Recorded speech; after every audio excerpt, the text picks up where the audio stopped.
تک پہنچنے کے لیے آسانیاں فرما دیتا ہے. یہدی الیہ من ینیب، جس کے دل کی گہرائی میں اللہ کی طلب پیدا ہو جائے اسے اللہ اپنی طرف بلا لیتا ہے، اپنا راستہ دکھا دیتا ہے.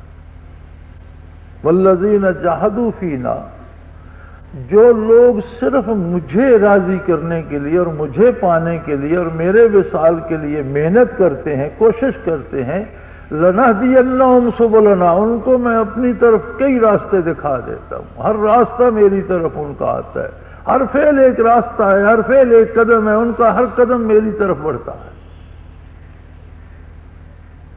اب یہ جو ہدایت کا فیصلہ ہے، یہ فیصلہ کرنے میں اللہ کے نبی اور رسول انسان کی مدد فرماتے ہیں، رہنمائی فرماتے ہیں، فیصلے کو آسان کر دیتے ہیں. یہ جو باتیں میں کر رہا ہوں یہ میری نہیں ہیں، یہ نبی رحمت صلی اللہ علیہ وسلم کی ارشاد فرمائی ہوئی ہیں. اور یہی نبیوں اور رسولوں کا منصب جلیلہ ہوتا ہے کہ انسان دنیا کو دیکھ کر، دنیا کی رنگینی دیکھ کر، دنیاوی لذتیں دیکھ کر اس میں کھو نہ جائے. وہ اسے بتاتے ہیں کہ تیرا منصب اس سے بلند ہے، دنیا تجھے استعمال نہ کرے بلکہ دنیا تیرے استعمال کے لیے بنائی گئی. یہ نہ ہو کہ دنیا تجھ پر سوار ہو جائے اور تجھے اپنا شہدا بنا لے، نہیں، بلکہ تو اللہ کے لیے ہے اور دنیا تیری خادم. اور بزرگان دین کا ایک بڑا خوبصورت قول بھی ہے کہ جو لوگ دنیا کو چھوڑ کر اللہ کے قرب کا فیصلہ کرتے ہیں دنیا ان کے پیچھے بھاگتی ہے، اور جو لوگ اللہ کو چھوڑ کر دنیا کو چنتے ہیں دنیا ان کے آگے بھاگتی ہے، ساری عمر وہ پیچھے بھاگتے رہتے ہیں. اور یہ ہمارا تجربہ بھی ہے کہ اللہ کے بندوں کے پاس دنیا غلام بن کر آتی ہے اور دنیا داروں کی حکمران بن کر رہتی ہے، ان سے خدمت لیتی ہے، اللہ والوں کی خدمت کرتی ہے.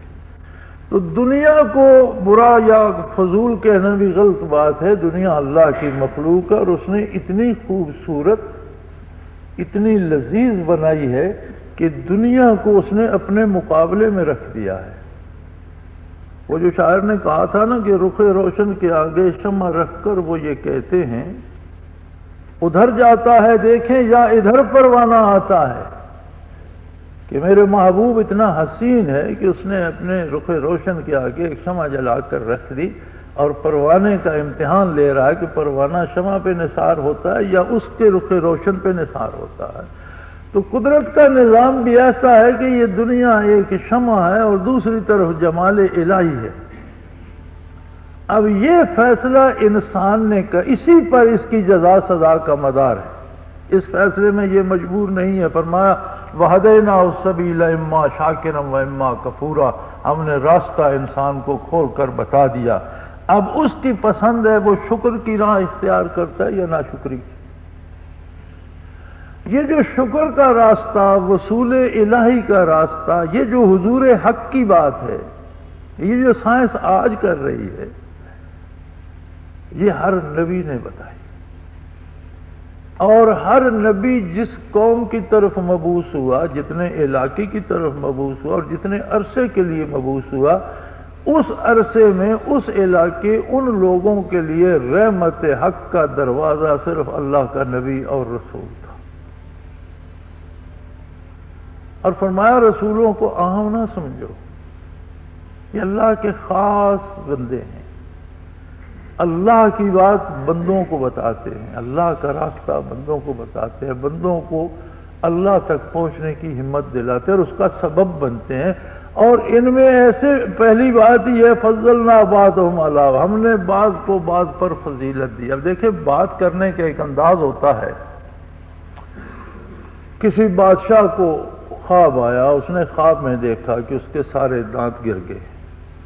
اب اس نے کسی تعبیر کرنے والے کو بلایا اور اس سے پوچھا کہ میں نے خواب دیکھا ہے کہ میرے سارے دانت گر گئے. اس نے کہا جی اس کی تعبیر تو یہ ہے کہ آپ کے سارے عزیز و اقارب آپ کے سامنے مر جائیں. بادشاہ بڑا برہم ہوا، اسے سزا دے دی، اس پر ناراض ہوا. پھر کسی دوسرے کو بلایا، اس نے خواب سنا، اس نے تعبیر دی جی کہ اس کی تعبیر یہ ہے کہ حضور جہاں پناہ کی عمر سب سے طویل ہوگی۔ مفہوم تو ایک ہی تھا، یعنی سب سے طویل ہوگی تو یہی مطلب ہے کہ سارے مر جائیں گے، آپ باقی ہوں گے۔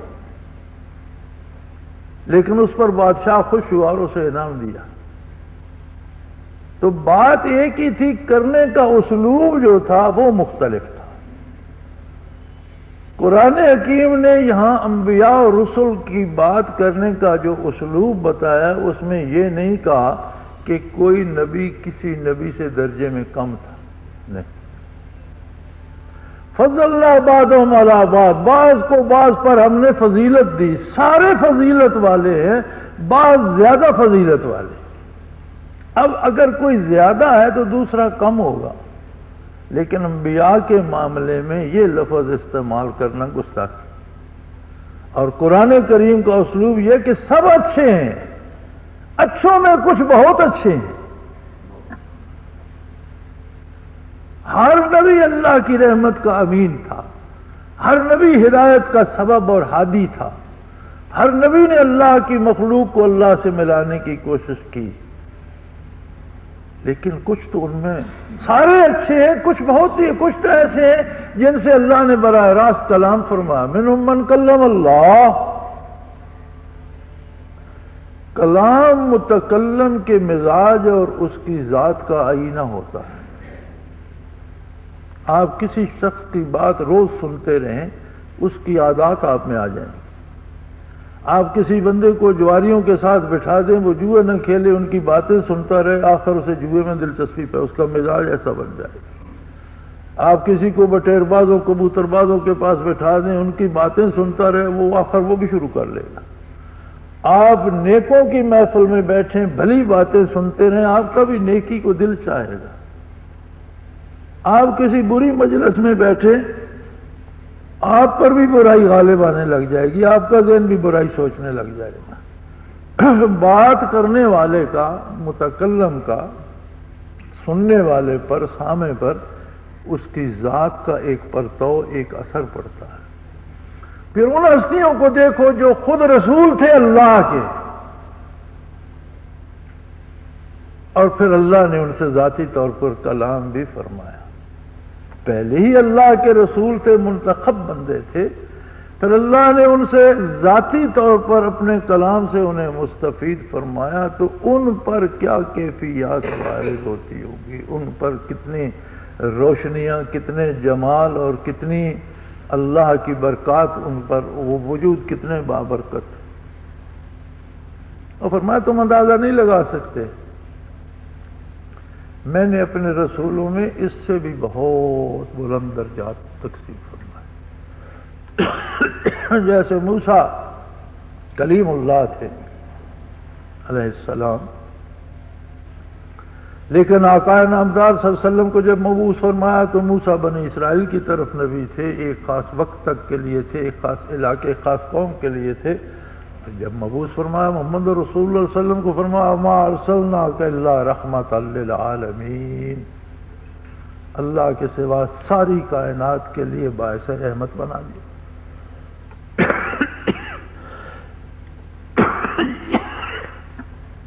لیکن یہ یاد رہے کہ فرمایا بعض کو بعض پر فضیلت دی،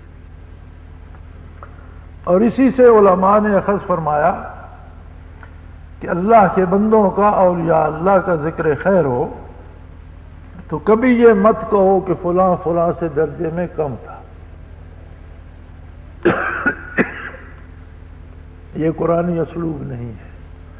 ہاں یہ کہہ سکتے ہو کہ سارے اچھے تھے، فلاں ان میں بھی بہت اچھا تھا، سب سے اللہ کی رحمتیں تقسیم ہوئی، سب نے اللہ کے بندوں کو ہدایت کا درس دیا، لیکن فلاں بزرگ نے بہت اچھا دیا۔ یعنی سب اچھے تھے، بعض اچھوں میں اور بھی اچھے تھے، لیکن آپ کسی کو کم نہیں کہہ سکتے کہ رب العالمین نے اس قانون کا لحاظ رکھا، اپنے کسی نبی کو کم نہیں کہا۔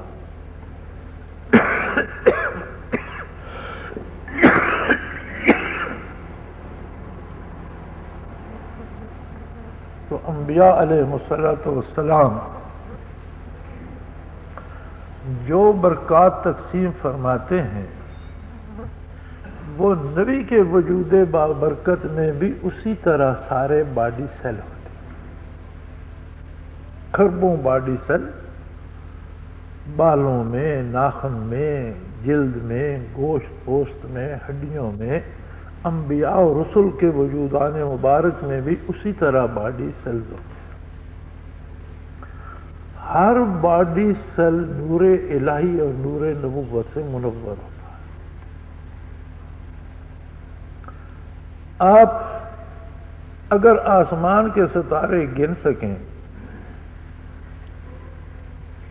جو بظاہر ناممکن ہے، اگر یہ ممکن بھی ہو جائے تو وجود میں جو باڈی سیل ہیں وہ نہیں گنے جا سکتے، اتنے زیادہ ہیں۔ کئی کھرب سیل ایک اتنی سی جگہ پہ جمع ہو سکتے ہیں، ان کے اندر الگ حیات ہے، منفی مثبت ان میں الگ ہیں جو چل رہے ہیں۔ انبیاء کے مبارک وجود جو ہوتے ہیں ان کا وہ ہر سیل تجلیات باری کا امین ہوتا ہے، اور ہر سیل میں اتنی قوت دی جاتی ہے کہ جن کی طرف وہ نبی مبعوث ہوا ہے ان سارے لوگوں کو اگر ایمان نصیب ہو جائے تو ان ساروں کے باڈی سیل وہ روشن کر دیں۔ جس قوم کو، جس ملک کو، جن لوگوں کو نبی اللہ کا اور اللہ کا رسول دعوت دیتا ہے تو اللہ کے رسول میں اتنی قوت ہوتی ہے کہ اگر وہ سارے لوگ اس کی دعوت قبول کر لیں تو وہ ان ساروں کے وجود کو منور کر دے۔ اور پھر جس ہستی کو صلی اللہ علیہ وسلم ساری کائنات کے لیے رحمت بنایا، یہ صرف سوچا جا سکتا ہے کہ اس ہستی کے وجود باوجود میں کس قدر قوت رکھی ہوگی اللہ نے اپنے جمال کی، اپنی تجلیات کی، کہ ساری کائنات اس کے قدموں میں ڈھیر ہو جائے تو ساری کائنات کو منور کر دے۔ عرش فرش فرشتے جن انسان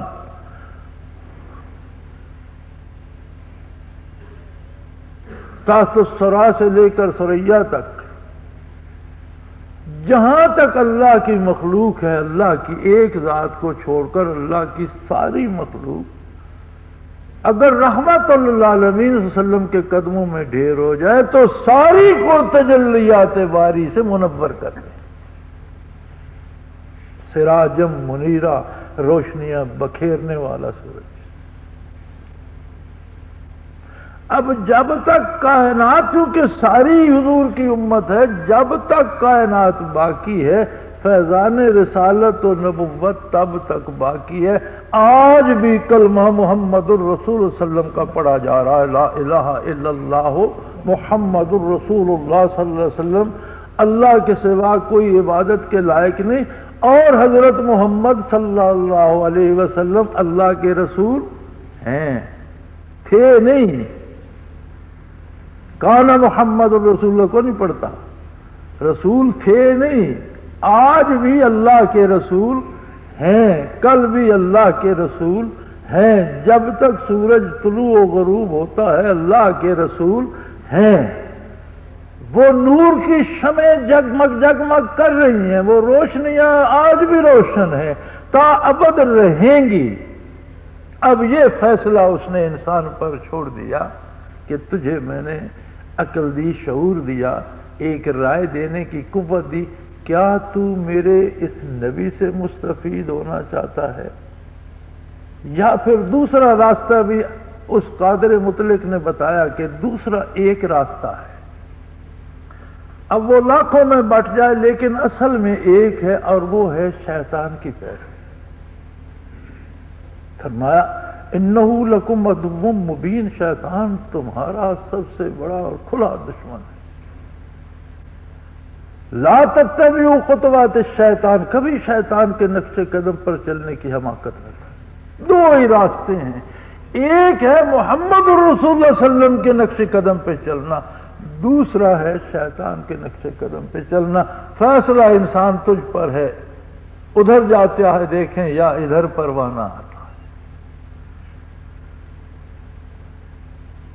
اگر شیطان کے پیچھے چلتا ہے، اگر ایمان قبول ہی نہیں کرتا تو کافر کا ہر باڈی سیل روشن ہوتا ہی نہیں. یعنی ہر انسان کے پاس دیا بھی ہے، اس میں تیل بھی ہے، اس میں بتی بھی ہے، چراغ بھی ہے، اس میں تیل بھی ہے، بتی بھی ہے. اب اس بتی کو روشنی چاہیے. وہ روشنی ہے اللہ و اللہ کے رسول صلی اللہ علیہ وسلم پر ایمان. جیسے کہے گا لا الہ الا اللہ محمد الرسول اللہ، دل سے کہے گا، زبان سے ادا کرے گا تو چراغ روشن ہو جائے گا. نہ صرف دل میں، ہر باڈی سیل میں کھربوں روشنیاں پھیل جائیں گی. اور جتنے اس سے پہلے گناہ کر چکا ہے، کفر کی تاریکی کے ساتھ سارے گناہ بھی کافور ہو جائیں گے. اگر 70 60 80 سال جی چکا، کفر شرک میں، گناہ میں، برائی میں، شیطان کی پیروی میں بسر ہوئے، لیکن وہ چراغ اس سے اللہ نے مرنے تک چھینا نہیں. جب موت آ جاتی ہے پھر وہ استعداد سلب ہو جاتی ہے. مرنے کے بعد یا موت کے واضح ہونے کے بعد پھر کافر کی توبہ قبول نہیں ہوتی، پھر اس سے وہ چراغ چھین لیا جاتا ہے. جب تک اس کی سانس چل رہی ہے وہ چراغ اس کے پاس ہے. جب بھی لا الہ الا اللہ محمد الرسول اللہ پڑھ لے روشن ہو جائے گا. اور اتنا روشن ہوگا کہ جتنی زندگی گزار چکا، ساری زندگی کا کفر، شرک اور سارے گناہ کافور ہو جائیں گے، اور وہ بالکل اول و آخر ایک نوری مجسمہ بن جائے گا جس پر اللہ کی رحمت ہے. اگر اتنا کمال کسی کافر کو کلمہ پڑھنے پہ ملتا ہے تو کتنے خوش نصیب ہیں وہ لوگ جو مسلمان ماؤں کی گود میں پیدا ہوئے، اور پیدا ہوتے ہی جن کے کان میں پہلی آواز یہ پڑی اشہد ان لا الہ الا اللہ اشہد ان محمد رسول اللہ.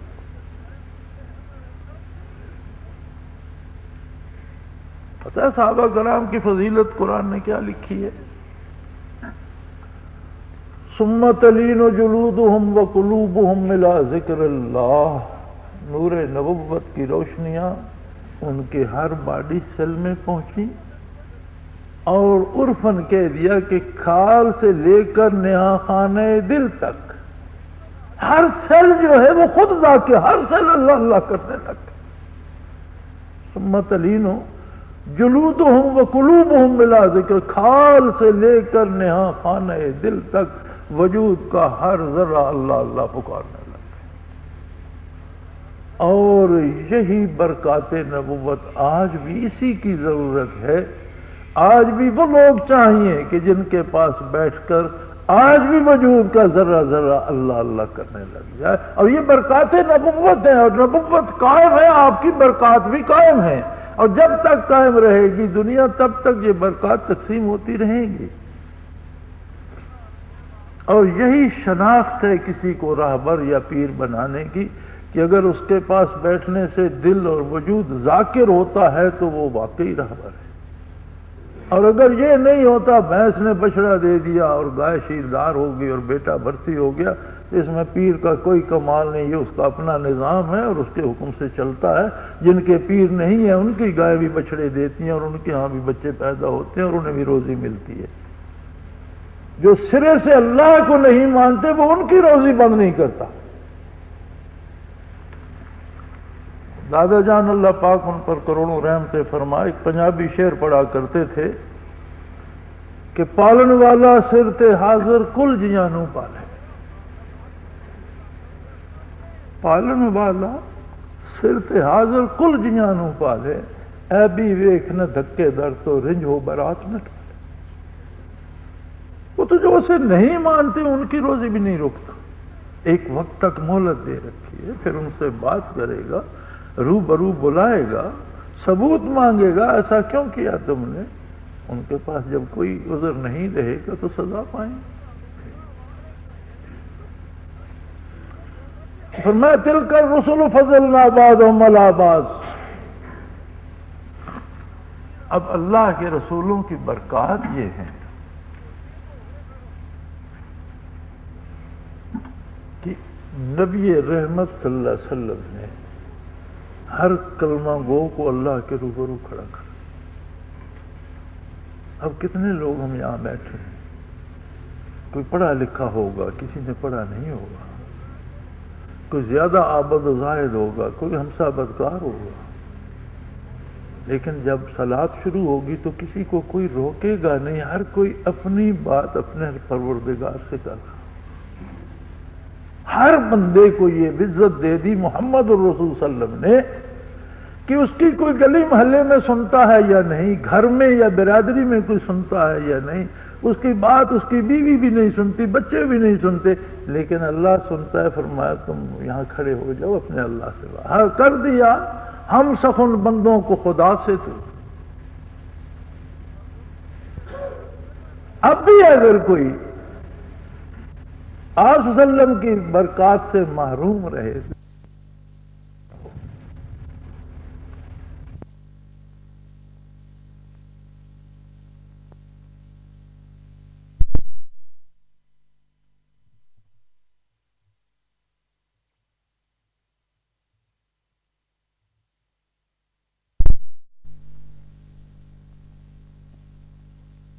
پیش کرو اپنا ہو تو اسے شوکاز نوٹس دیتے ہیں، لیکن وہ کہنے لگے ایک جرم ایسا ہے.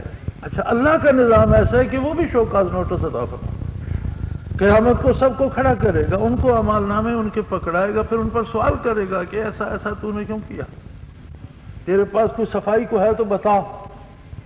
تو صفائی پیش نہیں کر سکے گا سزا پائے گا. ایک جرم ایسا ہے جس پر نہ کوئی شو کا نوٹس ہے نہ صفائی کا موقع ہے، اور وہ ہے بارگاہ رسالت کی گستاخی. لا ترفعوا اصواتکم فوق صوت النبی صلی اللہ علیہ وسلم. خبردار کبھی اپنی آواز بھی حضور کی آواز مبارک بول پر بلند نہ کرو. اب یہ کوئی بات ہے، چھوٹی سی بات ہے. حضور جلوہ افروز ہیں تو تمہاری آواز حضور کی آواز سے پست رہے، بلند نہیں ہونی چاہیے. اور اگر ہو گئی تو ان تحبط اعمالکم وانتم لا، ساری تمہاری نیکیاں برباد کر دی جائیں گی. کوئی شوق کاز نہیں، کوئی جواز نہیں مانگا گیا، کوئی صفائی کا موقع نہیں دیا گیا، کچھ بھی نہیں. اگر آواز بلند ہوئی، جیسے بلند ہوئی ویسے ساری نیکیاں ضائع کر دی جائیں گی. مجھے ان کی بات بڑی پیاری لگی. کہنے لگے کہ ایسی عجیب بات ہے کہ صرف ایک جرم ایسا ہے کہ نبی کریم صلی اللہ علیہ وسلم کی بارگاہ میں گستاخی ہو گئی، کوئی نہیں پوچھے گا کہ تیرے پاس اس کی دلیل کیا ہے یا تو نے کیوں کیا، یہ تو اس سے غلط نہیں. ایک دم فیصلہ صادر ہو گیا، تحبط، سارے اعمال ضائع ہو.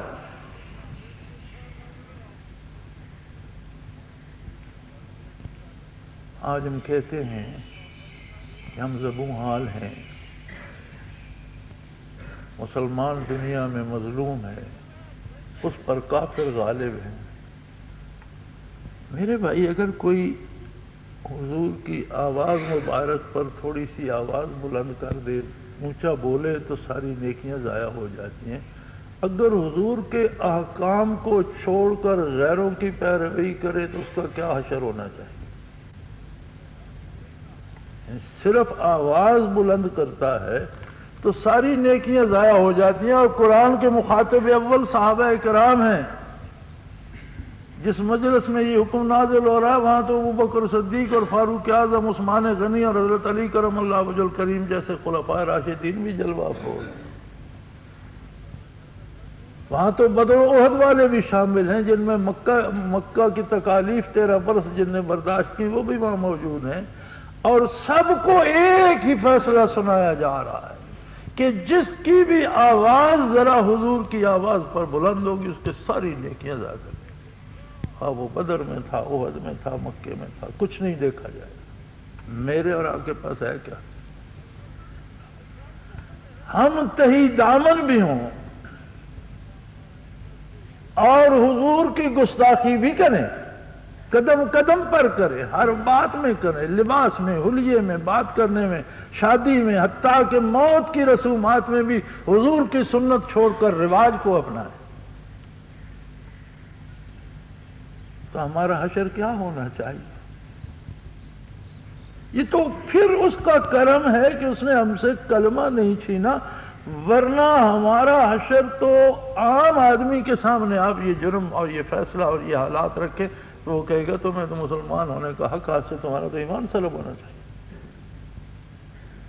تمہاری صرف نیکیاں نہیں، تمہارا ایمان بھی تو ایک نیکی ہے، ایمان بھی تو ایک عمل ہے، نیک عمل ہے نا ایمان لانا بھی، تمہارا تو ایمان بھی سلب۔ یہ تو پھر اس کا شکر ہے کہ ہم سے کلمہ نہیں چھینا، ہماری زبانوں سے ٹوٹی پھوٹی نمازیں پڑھنے کی توفیق دے رکھی ہے، ورنہ ہم تو اس سے بھی زیادہ ذلت کے مستحق ہیں۔ اور جب تک واپس اس بارگاہ رسالت کا ادب و احترام قائم نہیں کرتے، ہمارا کوئی دوسرا علاج نہیں۔ جتنے حکومتیں اور دانشور ہمیں مشورے دیتے ہیں یہ سب جھوٹ بولتے ہیں، سب غلط کہتے ہیں۔ ہمارا ایک ہی علاج ہے، آج بھی ہم محمد الرسول اللہ کی بارگاہ میں عہد غلامی کر لیں اور اس پہ ڈٹ جائیں، فرقے بھی ختم ہو جائیں گے۔ فرقے کیوں بنتے ہیں؟ باپ مسلمان ہے، دادا مسلمان ہے، صبح بیٹا کافر ہو جاتا ہے، کیوں؟ یہی گستاخیاں بارگاہ رسالت کی رنگ لاتی ہیں، ایمان سلب ہو جاتے ہیں۔ پتنگ کی ڈور جب کٹ جاتی ہے تو کسی درخت سے، جھاڑی سے، کیکر سے، کسی بجلی کی تار سے، کسی مگجس سے الجھ جائے۔ یہی حال نئے نئے فرقوں کا ہے کہ اصل سے کٹ گئے، جس جھاڑی سے اٹک گئے وہی ایک فرقہ بن گیا۔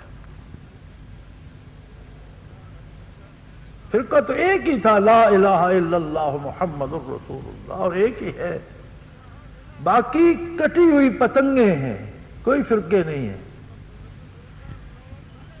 جو پتنگ اصل سے کٹ گئی وہ جہاں جہاں 10 اٹک گئی وہاں ایک ٹولہ بن گیا۔ تو آج بھی ہمارے دکھوں کی دوا، آج بھی ہماری عزت کا سبب، آج بھی ہماری سلامتی کا سبب محمد الرسول اللہ کی غلامی ہے۔ اللہ ہمیں توفیق دے، واپس آ جائیں۔ یہ موضوع لمبا ہے، وقت ختم ہو گیا، انشاءاللہ اگلے جمعے پہ حاضر ہوں گے۔ جناب آپ نے سنتیں ادا کرنی ہو فرما دیجیے۔ تیری یاد ہم سفر ہے، تیری یاد دلربا ہے، وہ جگہ ہے میری منزل جہاں تیری خاک پا ہے، وہ جگہ ہے میری منزل جہاں تیری خاک پا ہے، تیرے نور سے ہے روشن میری راہ دو جہاں میں، تیرے نور سے ہے روشن میری راہ دو جہاں میں، تیرا نام بن کے سورج دل میں چمک رہا ہے، تیرا نام بن کے سورج دل میں چمک رہا ہے، تیری یاد ہم سفر ہے، تیری یاد دلربا ہے، تیرے راستوں میں ہر جا بکھرے ہوں چاند جیسے، تیرے راستوں میں ہر جا بکھرے ہوں چاند جیسے، دیکھیں نظر سے دل کی وہ تیرا نقش پا ہے، دیکھیں نظر سے دل کی وہ تیرا نقش پا ہے، تیری یاد ہم سفر ہے، تیری یاد دلربا ہے. میں اور طلب ہوں تیری یہ کہاں مجال میری. میں اور طلب ہوں تیری یہ کہاں مجال میری. دل زار نہ سمجھ ہے ہر دم تڑپ رہا ہے. دل زار نہ سمجھ ہے ہر دم تڑپ رہا ہے. وہ جگہ ہے میری منزل جہاں تیری خاک پا ہے. کبھی نور بانٹتا تھا تیرا قافلہ جہاں میں. کبھی نور بانٹتا تھا تیرا قافلہ جہاں میں. مگر آج تیرا مسلم ظلمت میں گر گیا ہے. مگر آج تیرا مسلم ظلمت میں گر گیا ہے. تیری یاد ہم سفر ہے تیری یاد دلربا ہے. اسے ایک نظر عطا کر اسے خود سے آشنا کر. اسے ایک نظر عطا کر اسے خود سے آشنا کر. یہی ہے علاج اس کا ورنہ یہ مٹ رہا ہے. یہی ہے علاج اس کا ورنہ یہ مٹ رہا ہے. تیری یاد ہم سفر ہے تیری یاد دلربا ہے. تو پیغمبر زمان ہے تیرا نور جاوداں ہے. تو پیغمبر زمان ہے تیرا نور جاوداں ہے. اسے کر عطا خدا را یہی اس کا آسرا ہے. اسے کر عطا خدا را یہی اس کا آسرا ہے. تیری یاد ہم سفر ہے تیری یاد دلربا ہے. دل زندہ پھر عطا کر اسے درد آشنا کر. دل زندہ پھر عطا کر اسے درد آشنا کر. ملے پھر سے قافلے میں جس سے بچھڑ گیا ہے. ملے پھر سے قافلے میں جس سے بچھڑ گیا ہے. وہ جگہ ہے میری منزل جہاں تیری خاک پا ہے. تیرے نام پر فدا ہو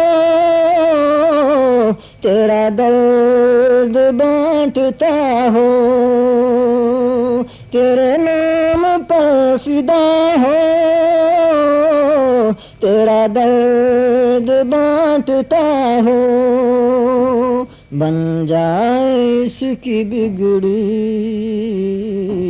سیماب کی دعا ہے. بن جائے اس کی بگڑی سیماب کی دعا ہے. تیری یاد ہم سفر ہے، تیری یاد دل ربا ہے، وہ جگہ ہے میری منزل جہاں تیری خاک پا ہے۔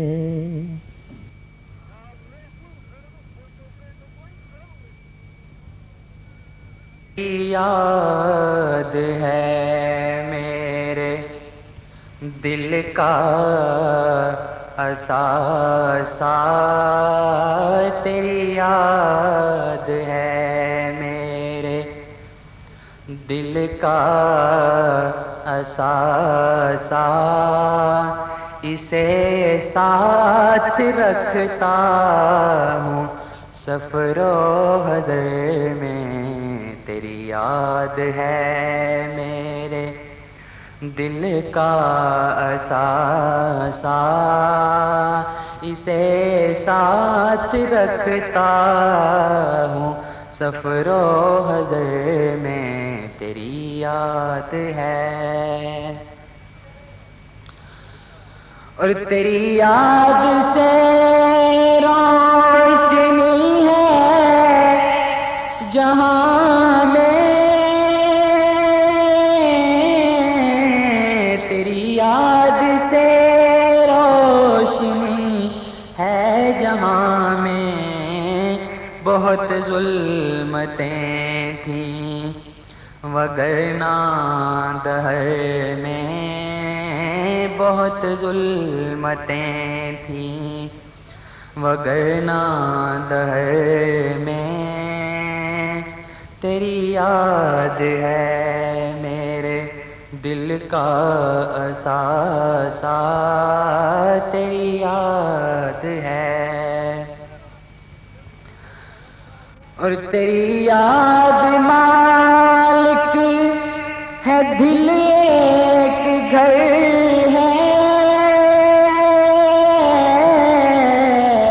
تیری یاد مالک ہے دل ایک گھر ہے، یوں لگتا ہے جیسے تو بستا ہو گھر میں، یوں لگتا ہے جیسے تو بستا ہو گھر میں، تیری یاد ہے میرے دل کا اثاثہ، تیری یاد ہے۔ کہاں کی جدائی ہے کیسا بچھڑنا،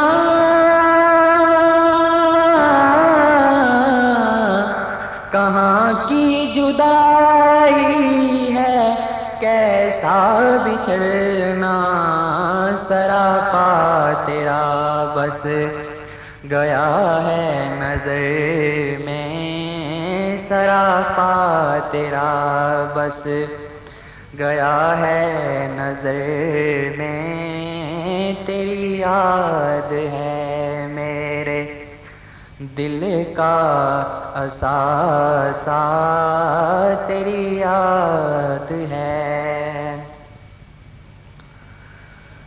اور تنے خاک گئے دور بھی ہے تو کیا غم،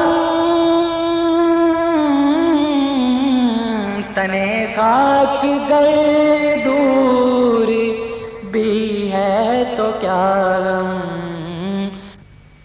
میری روح وہی ہے تو ہے جس نگر میں، میری روح وہی ہے تو ہے جس نگر میں، تیری یاد ہے میرے دل کا اثاثہ، تیری یاد ہے۔ اور چمک تیری یادوں کی کیسے بتاؤں، چمک تیری یادوں کیسے بتاؤں مثال اس کی ملتی نہیں ہے گوہر میں، مثال اس کی ملتی نہیں ہے گوہر میں، تیری یاد ہے میرے دل کا اثاثہ، تیری یاد ہے، اور تیری یاد ہے ایک نرالی سی دولت،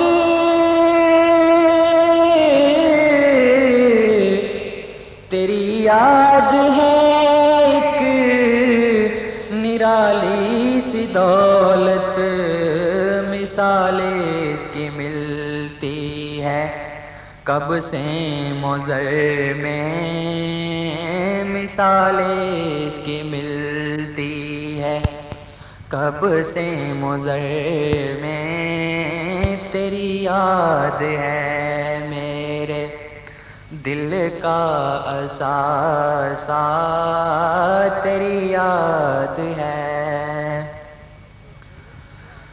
صدف نے الگ کر لیا تھا وہ قطرہ،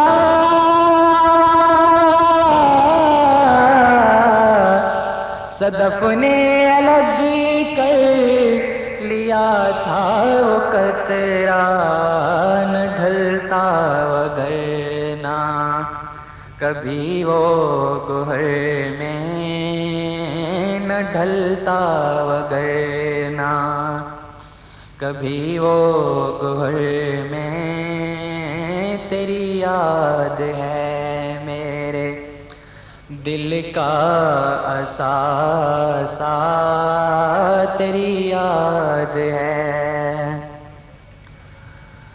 صدف تیری یادیں سیماب دیکھو،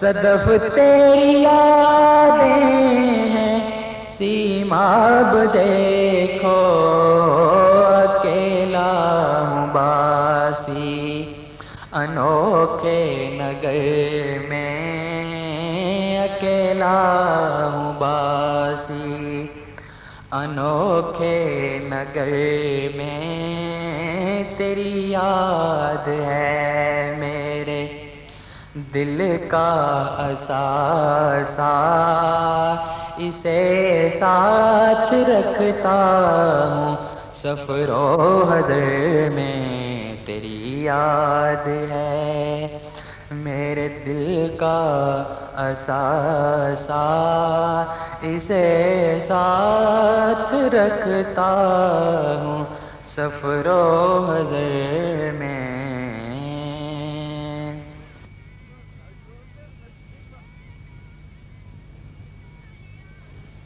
دلوں میں مچلتا ہے ذوق زیارت، لبوں پہ قصیدے تیری عظمتوں کے، مدینے کے راہی ہے دو جگ سے فارغ، وہ طالب ہے آقا تیری برکتوں کے،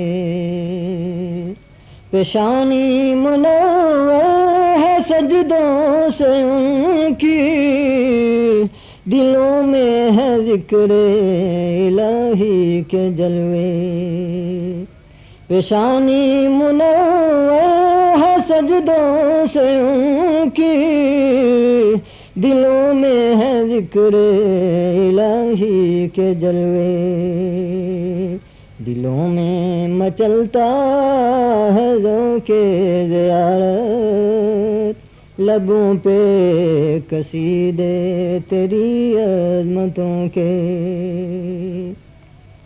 کوئی ہے مجاہد تو غازی ہے، کوئی ہے ان کے شب و روز میدان میں گزرے، کوئی ہے مجاہد تو غازی ہے، کوئی کے شب و روز میدان میں گزرے، دلوں میں مچلتا ہے ذوق زیارت، لبوں پہ قصیدے تیری عظمتوں کے، کوئی مثل باد سحر اس جہاں میں رہا بانٹتا تیری خوشبو کے جھونکے، کوئی مثل باد سحر اس جہاں میں رہا بانٹتا تیری خوشبو کے جھونکے، مدینے کے راہی ہے دو جگ سے فارغ، وہ طالب ہے آقا تیری برکتوں کے، مگر ایک بے بس تہی دست خادم ہے چھیڑے ہوئے تیری الفت کے قصے، مگر ایک بے بس تہی دست خادم ہے چھیڑے ہوئے تیری الفت کے قصے، دلوں میں مچلتا ہے ذوق زیارت، لبوں پہ قصیدے تیری عظمتوں کے، نہ عابد نہ زاہد نہ واعظ نہ قاری، نہ عابد نہ زاہد نہ واعظ نہ قاری، ہے پھیلائے دامن کھڑا در پہ تیرے، ہے پھیلائے دامن کھڑا در پہ تیرے، دلوں میں مچلتا ہے ذوق زیارت، لبوں پہ قصیدے تیری عظمتوں کے، تمنا لیے در پہ حاضر ہوا کا، تمنا لیے در پہ حاضر ہوا کا، ہوں طالب نظر کا جو شعلہ دکھا دے، دلوں میں مچلتا ہے ذوق زیارت، لبوں پہ قصیدے تیری عظمتوں کے،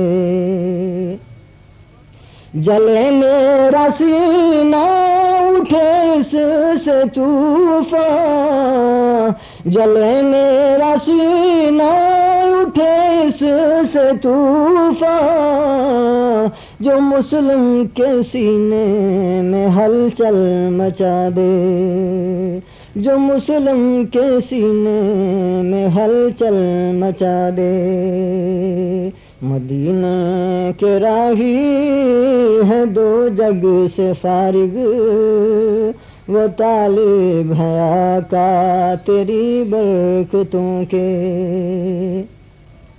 تیرے عشق کی آگ بانٹوں دلوں کو، محبت کا شعلہ جو ہر من جلا دے، محبت کا شعلہ جو ہر من جلا دے، مدینے کے راہی ہے دو جگ سے فارغ، وہ طالب ہے آقا تیری برکتوں کے،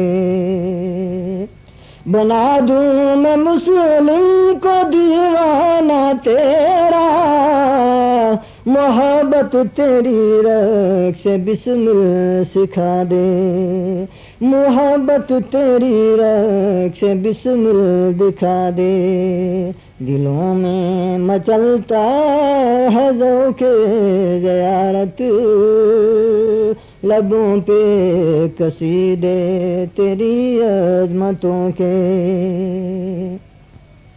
دلوں میں محبت کا چشمہ رواں ہو، جہاں سے وہ سب نفرتوں کو مٹا دے، جہاں سے وہ سب نفرتوں کو مٹا دے، دلوں میں مچلتا ہے ذوق زیارت، لبوں پہ قصیدے تیری عظمتوں کے،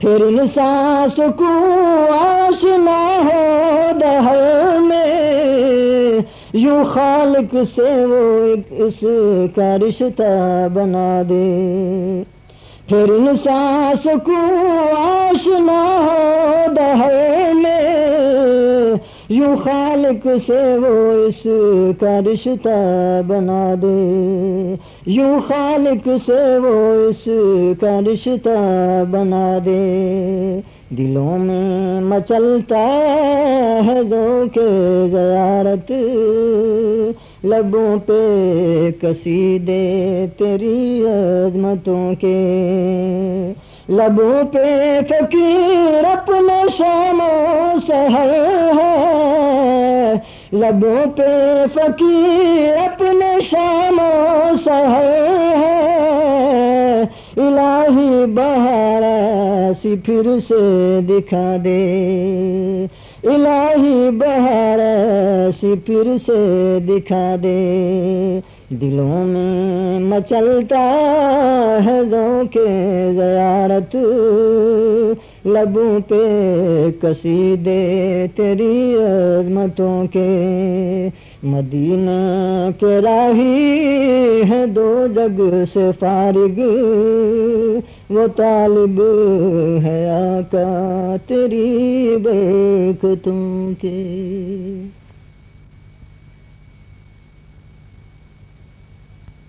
جینا خیال یار میں، مرنا خیال یار میں، جینا خیال